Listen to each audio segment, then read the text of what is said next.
Subscribe करें और bell दबाएं ताकि कोई खबर रह न जाए।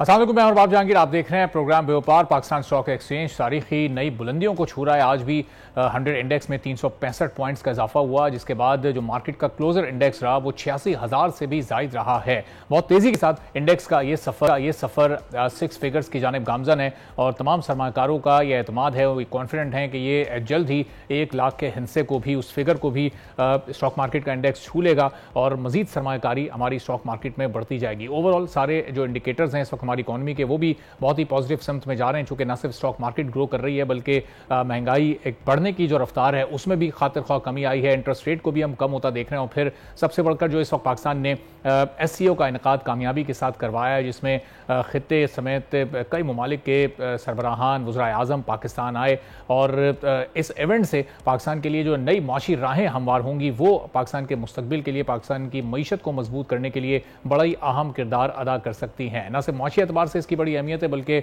स्ट्रैटेजिकली और फिर दहशत गर्दी के खिलाफ जो पाकिस्तान ने कुर्बानियाँ दी हैं माजी में, जो एक स्ट्रैटेजी पाकिस्तान की है वो भी कामयाबी के साथ आगे बढ़ेगी। तो ओवरऑल खित्ते के हालात बेहतर होंगे, पाकिस्तान के भी माशी हालात को बेहतर करने में मदद मिल सकेगी। लेकिन पाकिस्तान की इन ममालिक के साथ यानी जो SCO के मेंबरानों के साथ जो ट्रेड है वो क्यों इतनी कम है? चाइना के अलावा जो दीगर 8 से 9 ममालिक यहाँ पर मौजूद थे उनके साथ पाकिस्तान का ट्रेड वॉल्यूम क्यों कम है? क्या मुस्तकबिल में और इस कॉन्फ्रेंस के इनेकाद के बाद ये बढ़ सकेगा और इसके जो असरात हैं वो पाकिस्तान की इकोनॉमी पर किस तरह से मुस्बत अंदाज में सामने आ सकते हैं, इस पर हम गुफ्तगू करेंगे। चौधरी हमारे माशियात हैं, हमारे साथ मौजूद हैं। चौधरी साहब, बहुत शुक्रिया प्रोग्राम के लिए, आपने वक्त निकाला। अब हम जब SCO के कामयाब इनेकाद को देखते हैं और फिर इन ममालिक के साथ पाकिस्तान की ट्रेड को देखते हैं तो एक बड़ा वाज़ेह फ़र्क हमें नज़र आता है। इन 10 ममालिक के साथ हम कोई $24 मिलियन से जायद की ट्रेड कर रहे हैं और उसमें से $22 अरब जो ट्रेड है वो सिर्फ चाइना के साथ हो रही है। तो ये जो बाकी ममालिक के साथ हमारी ट्रेड है वो ना होने के बराबर क्यों है? क्या समझते हैं आप? अच्छा, उसमें मैं थोड़ा सा मजीद ऐड कर दूं कि चाइना के साथ भी जो हमारी जो ट्रेड है उसमें भी हमारी जो है वो ज्यादातर इंपोर्ट्स ही हैं, एक्सपोर्ट्स इतनी ज्यादा नहीं है। हमारी जो ज्यादातर एक्सपोर्ट्स हैं वो नॉन SCO कंट्रीज को हैं, जिनमें अमेरिका है या यूरोपीय यूनियन के कंट्रीज हैं। ज्यादातर हम लोग अपनी एक्सपोर्ट्स वहां से करते हैं। इसी तरीके से अगर मैं रेमिटेंसेस की बात करूं तो रेमिटेंसेस हमारे पास जो है वो गल्फ कंट्रीज से आती हैं, जिनमें सऊदी अरब और UAE सर फहरिस्त है। और इस तरीके से के जो बाहमी जो बायलैटरल ट्रेड है और मल्टीलैटरल जो हम ये SCO समिट के हवाले से अगर हम बात करें तो उसके जो भी कंट्रीज हमारे हैं 10 के करीब जो उसके परमानेंट जो मेंबर्स ममालिक हैं, और उनमें अगर आप देखें और इसके साथ इसके अलावा डायलॉग पार्टनर्स भी हैं और ऑब्जर्वर के तौर पे अफगानिस्तान भी है। और $2 बिलियन की आपने बिल्कुल ठीक कहा कि ट्रेड है हमारी। तो उसको बढ़ाने के लिए बहुत सारे जो है ना वो वेंचर्स और एवेन्यूज हमारे खुलेंगे। मुख्तलिफ ममालिक के जो वज़राए ख़ारजा और वज़ीर आज़म जो है वो हमारे यहाँ पे आए। टॉप लेवल ज़ाहिर है लीडरशिप वहाँ की आई है। तो उन्होंने अभी जैसे ऐलान भी किया है कि SCO बैंक, SCO इन्वेस्टमेंट के हवाले से डेवलप किया जाएगा ताकि जितने भी SCO ममालिक हैं इन्वेस्टमेंट्स के लिए उनके लिए आसानियाँ पैदा की जा सकें। हमारे यहाँ SIFC ऑलरेडी एक प्लेटफॉर्म मौजूद है जो कि ज़ाहिर है इसमें एक इम्पॉर्टेंट ब्रिज का काम कर रहा होगा। लेकिन जो बाहमी जहाँ तक ट्रेड की बात है उसमें आप देखें पाकिस्तान जो है वो गोश्त वहाँ पे भिजवा सकता है SCO कंट्रीज़ को। उसके अलावा हमारी टेक्सटाइल की प्रोडक्ट्स हैं वो हम वहाँ पे एक्सपोर्ट कर सकते हैं। चावल हैं वो एक्सपोर्ट किए जा सकते हैं। और मज़े की बात यह कि वहाँ से भी जो है ना वो फिर हम चीज़ें मंगवा सकते हैं। तो उससे हमारे जो डॉलर के ऊपर बहुत ज़्यादा प्रेशर है, वैसे ही हमारे आपको पता है कि स्टेट बैंक के पास जो है वो ज़र मुबादला के ज़खायर कम है। तो उसमें अगर बायलैटरल ट्रेड होगी तो उसमें डॉलर्स की भी जो है वो और हमारी इन चीज़ों के अलावा ज़ाहिर पाकिस्तान तो इस वक्त चूंकि एक एनर्जी क्राइसिस से इस वक्त गुजर रहा है, तो रूस जो कि एक बड़ा एनर्जी एक्सपोर्टर है और सस्ता एनर्जी एक्सपोर्टर है, वहाँ से हम एनर्जी की सूरत में कितना फ़ायदा उठा सकते हैं? बिल्कुल, उसमें रूस और चाइना के साथ जो है ना हमारी अनफॉर्चुनेटली चाइना के साथ तो हमारी जैसे मैंने बताया वो इंपोर्ट्स हमारी ज़्यादा है, एक्सपोर्ट्स हमारी चाइना को भी कम है। चाइना की तरफ भी जो है ना हम अपना ह्यूमन रिसोर्स जो है वो ट्रांसफ़र कर सकते हैं। रशिया के साथ आपने बिल्कुल ठीक पॉइंट आउट किया कि वहाँ से फ्यूल जो है जैसे गैस हो गई या पेट्रोल या डीजल वगैरह जो भी है वो वहाँ पे बहुत सस्ता अवेलेबल है, और वहाँ से वाया पाइपलाइन जो है वो ये चीज़ की जा सकती है, जिससे ना सिर्फ ये कि पाकिस्तान को फ़ायदा होगा बल्कि रास्ते में जो भी कंट्रीज़ आएंगे वो भी उससे फ़ायदा उठा सकते हैं। तो बहुत अच्छे एवेन्यूज अवेलेबल हैं इन्वेस्टमेंट के हवाले से भी, और साथ ही साथ हमारी जो कल्चरल वैल्यूज का एक्सचेंज, देखिए एसटीओ का जो platform is not only the economic platform, cultural values हमारी एक्सचेंज होगी, एक दूसरे से हमारे ताल्लुकात बनेंगे, पीआर एक्सरसाइज होगी, हमारे यहाँ से वर्क जाएंगे, वहां से यहाँ पे आएंगे, तो उससे जो है वो बेसिकली ट्रेड के रास्ते खुलते हैं। फिर आप देखें इसराइल के ऊपर जो है वो उन्होंने एक मौक़िफ़ दिया जो जाहिर है मल्टीलैटरल इशू है जिसके ऊपर बात की जा सकती है, उसके ऊपर आवाज उठाई गई है। तो एससीओ एक बहुत ही स्ट्रांग और खित्ते का एक बहुत ही मैं कहता हूँ कि मजबूत आवाज जो है वो बन सकती है खिते में हर हवाले से। ठीक है, बहुत बहुत शुक्रिया चौधरी अकमल साहब, हमारे माशियात हमारे साथ मौजूद थे। अब देखना है कि जो समरात हैं, जो फ़वाइद हैं, वो कब तक मुआशी एतबार से पाकिस्तान को मिलना शुरू होते हैं, चूँकि पाकिस्तान की मईशत को इस वक्त बड़े बड़े चैलेंजेस भी दरपेश हैं, ख़ासतौर पर टैक्स रिफॉर्म्स पाकिस्तान को करने, और FBR इसमें संजीदा भी है, लेकिन जो चैलेंजेस हैं उससे कैसे निपटा जाएगा, चूँकि जितना कलेक्शन टैक्स की सूरत में FBR जमा करता है वो तकरीबन पूरे का पूरा ही कर्ज़ की सूरत में, उसकी अदायगी की सूरत में, सूद की अदायगियों की सूरत में चला जाता है। और इस बार कुछ ऐसी इतलात आ रही हैं कि 130 अरब रुपए का शॉर्टफॉल रहेगा, और उसके लिए फिर मिनी बजट भी लाना पड़ सकता है। चेयरमैन FBR FPCCI में मौजूद थे, वहाँ पर उन्होंने बड़ी अहम इस सिलसिले में गुफ्तगू भी की है। अब जो टैक्स रिटर्न फाइल करने की डेट है उसमें भी एक मज़ीद इजाफा किया गया 31 अक्टूबर तक, अब वो तारीख बढ़ा दी गई है। इस पूरी सूरत हाल पर गुफ्तगू करेंगे। अमायद अशफाक तौला साहब टैक्स एक्सपर्ट हैं, हमारे साथ मौजूद हैं। अमायद साहब, बहुत शुक्रिया सर, प्रोग्राम के लिए आपने वक्त निकाला। अब ये जो इस वक्त मिनी बजट की कुछ अफवाहें गर्दिश कर रही हैं, 130 अरब का अगर ये शॉर्टफॉल रहता है तो इसको कैसे पूरा किया जाएगा? जो पहले से टैक्स पेयर्स हैं, क्या उन्हीं पर ये टैक्स बर्डन मजीद बढ़ा दिया जाएगा, या कोई ऑल्टरनेट सोल्यूशन FBR के पास हो सकते हैं? आपकी क्या तजवीज़ होंगी?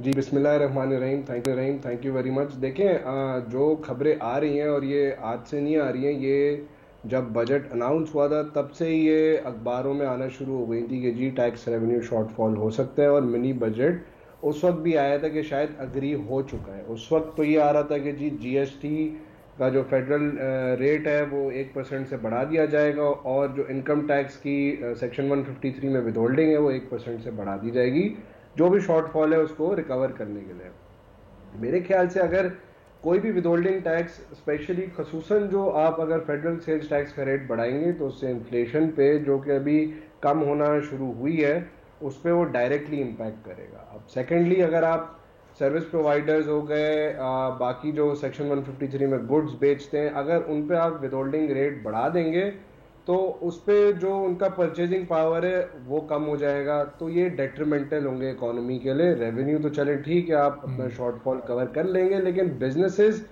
को जो फायदा पहुंचना शुरू होगा अभी इन्फ्लेशन के कम होने से, मैं होगा इसलिए बोल रहा हूँ क्योंकि अभी तक इंटरेस्ट रेट हमारा उस हिसाब से कम नहीं हुआ है जिस हिसाब से होना चाहिए था, तो वो जो इम्पैक्ट आना चाहिए वो है इन्फ्लेशन कम होने से, शायद वो नेगेटिवली इम्पैक्ट हो जाएगा बिजनेसेस पे, अगर कोई भी जो है मिनी बजट आया जिसने इनडायरेक्ट टैक्सेस और विदहोल्डिंग टैक्सेस की मद में कोई भी इंक्रीज लाए तो। ठीक है, तो फिर हमारे साहब, अगर ये मिनी बजट अगर आना इतना ही ज़रूरी है और ये शॉर्टफॉल को कवर करना इतना ज़रूरी है, तो फिर इसके ऑल्टरनेट सोल्यूशन क्या हो सकते हैं? चूँकि अगर ये विदहोल्डिंग टैक्स को ना बढ़ाया जाए या बर्डन ना किया जाए पहले से टैक्स पेयर्स को, तो फिर कहीं ना कहीं से तो इस शॉर्टफॉल को पूरा करना होगा। क्या रिफॉर्म्स को तेज करना पड़ेगा, अपने नेट को बढ़ाना पड़ेगा? ऑप्शंस क्या है FBR के पास? सर, आपने बिल्कुल जो है ना दुरुस्त फरमाया, रिफॉर्म्स तो करने पड़ेंगे। मेरे हिसाब से जितना हम जल्दी रिफॉर्म्स की तरफ चले जाएं उतना मुल्क के लिए बेहतर है और किसी के लिए नहीं है। RRMC की रिपोर्ट, मैं आपके पिछले 2 प्रोग्राम्स में भी ये कह चुका हूँ कि RRMC की रिपोर्ट इनके टेबल पे मौजूद है, उसमें 2.5 खरब के डायरेक्ट टैक्स रेवेन्यू मेजर्स इसमें लिखे हुए हैं, जिसमें से कुछ इम्प्लीमेंट हुए हैं, कुछ अभी तक टेबल पे पड़े हुए हैं, कुछ में इम्प्लीमेंटेशन देर से हुई है, इस साल जाके ये उससे जो रेवेन्यू इम्पैक्ट आना था इनको वो शायद उससे कम आएगा। मगर RRMC की रिपोर्ट पे अगर ये अमल दरामद करते हैं या एटलीस्ट उसको इम्प्लीमेंटेशन की तरफ ले जाते हैं तो उसमें इससे इनको काफ़ी फ़ायदा पहुंच सकता है। मेरे ख्याल से जो रेवेन्यू शॉर्टफॉल की बातें चल रही, हो सकता है ये उसमें उस रिपोर्ट में उसका जेन्युइनली कोई हल निकला है। सही। तो ये अच्छा, अभी शॉर्टफॉल की जो वजूहात हैं वो दरअसल क्या है, जो हमने टारगेट सालाना सेट कर लिया और ये राउंड ऑफ करके 13,000 अरब का, ये बड़ा अनरियलिस्टिक था, ये ज़रूरत से ज़्यादा हमने ये टारगेट रख लिया और फिर इसकी वजह से अब हम इस शॉर्टफॉल को फेस कर रहे हैं इस वक्त? सर बिल्कुल अनरियलिस्टिक टारगेट था। मैं तो शुरू से यही कहता आ रहा हूँ हर जगह कि ये अनरियलिस्टिक टारगेट था, ये हो ही नहीं सकता था। कम से कम 400 से 500 अरब रुपए का उस वक्त एक टैक्स गैप दिख रहा था मुझे भी, जो कि मीडिया के थ्रू पता चल रहा था कि जी FBR बोल रहे हैं एडमिनिस्ट्रेटिव मेजर्स की मद में हम रिकवर कर लेंगे। लेकिन अगर आप देखें अभी तो मार्केट में यही आवाज़ है कि टैक्स पेयर के रिफंड रोके जा रहे हैं, रिफंड ब्लॉक कर दिए। अगर यही एडमिनिस्ट्रेटिव मेजर्स थे तो मेरे ख्याल से शायद ये प्लानिंग सही से नहीं करी गई थी, क्योंकि इस वक्त अगर इंटरेस्ट रेट इतना हाई है, अभी भी मैं कहता हूँ काफ़ी हाई है, इतना ऊपर नहीं होना चाहिए। कम से कम अगर ये इस वक्त 17.5% है तो कम से कम इसको 12.5% के करीब होना चाहिए, और अभी हम कर सकते हैं। सही। अगर इंटरेस्ट रेट इतना ऊपर है और रिफंड्स ब्लॉक करके आप रेवेन्यू को इन्फ्लेट कर रहे हैं, तो मेरा नहीं ख्याल कि ये कोई जो है सही प्रैक्टिस है।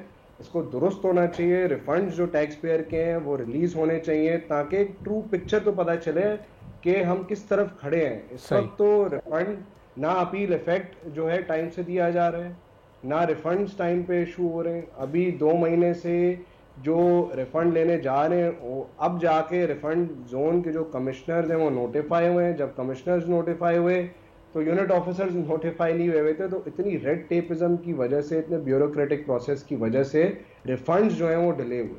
तो एडमिनिस्ट्रेटिव मेजर्स के थ्रू इतना बड़ा टैक्स गैप फुलफिल करना, it was a very ambitious target जो मुझे अचीव होता हुआ नहीं दिख रहा है। सही। तो लाजमी सी बात है, कोई मिनी बजट आना ही था, और मेरी तो दुआ है कि मिनी बजट की सर हमें ज़रूरत ना पड़े, क्योंकि मिनी बजट अल्लाह करे वो दिन भी हम देखें कि पाकिस्तान साल में 2 दफ़ा अपवर्ड रेवेन्यू टारगेट रिवाइज करे रादर देन मिनी बजट लाए। अगर हम 2 फॉर्म ऑफ टैक्सेशन पे जाते हैं इस इकोनॉमी में, जो कि अगर हम रिटेलर्स ट्रेडर्स को टैक्स करें, एग्रीकल्चर को टैक्स करें, जो कि मैं अब सुनने में आ रहा है कि 1 जनवरी से शायद टैक्सेशन रजीम में लाया जा रहा है एग्रीकल्चर वालों को, लेकिन उसमें भी हमें बड़ा देखभाल के चलना होगा। क्योंकि देखें, टैक्सेशन का हरगिज़ ये मतलब नहीं होता कि जी आप अगर एक सेक्टर इनकम टैक्स के जुमरे से इतने अरसे तक मैं ये नहीं बोलूँगा बाहर रहे, बट क्योंकि वो लैंड टैक्स की मद में इकट्ठा किया जाता था, तो इस पे इनको फिर भी अभी रिबेट्स देने चाहिए। अगर कोई रिसर्च एंड डेवलपमेंट है उसमें इनको रिबेट देना चाहिए, टैक्स इंसेंटिव्स रखने चाहिए हमें। ऐसा नहीं है कि आपने, क्योंकि आप देखें आप एक एग्रेरियन इकोनॉमी है, अगर आप इसको एक बिल्कुल अचानक से टैक्स नेट में ले आएंगे और पूरी अमाउंट को टैक्स कर देंगे तो ये डिस्करेज करेगा इन्वेस्टमेंट में, सेक्टर में। तो इसको स्टेप वाइज इंप्लीमेंट करें। चेंज ओवरनाइट कभी भी नहीं आता, और आप देखेंगे कोई भी मुल्क हो, जिस भी टाइप ऑफ इकोनॉमी हो, कोई सर्विस इकोनॉमी होती है, कोई एग्रेरियन इकोनॉमी होती है, ठीक है, तो उसमें लाजमी जो रिसर्च एंड डेवलपमेंट। ठीक है, चलें हमारे साथ आने वाले दिनों में इस पर हम मजीद भी डिटेल से बात करते रहेंगे। माहिद अशफाक तौला साहब टैक्स एक्सपर्ट हमारे साथ मौजूद थे। अब FBR को अपने रिफॉर्म्स को बहुत तेजी के साथ बढ़ाना पड़ेगा, वरना ये 130 अरब रुपए का एक मिनी बजट इस वक्त भी पाकिस्तानी कौम के ऊपर खतरे की सूरत में मंडला रहा है। इसी के साथ आज के प्रोग्राम से इजाज़त दीजिए। अल्लाह हाफ़िज़।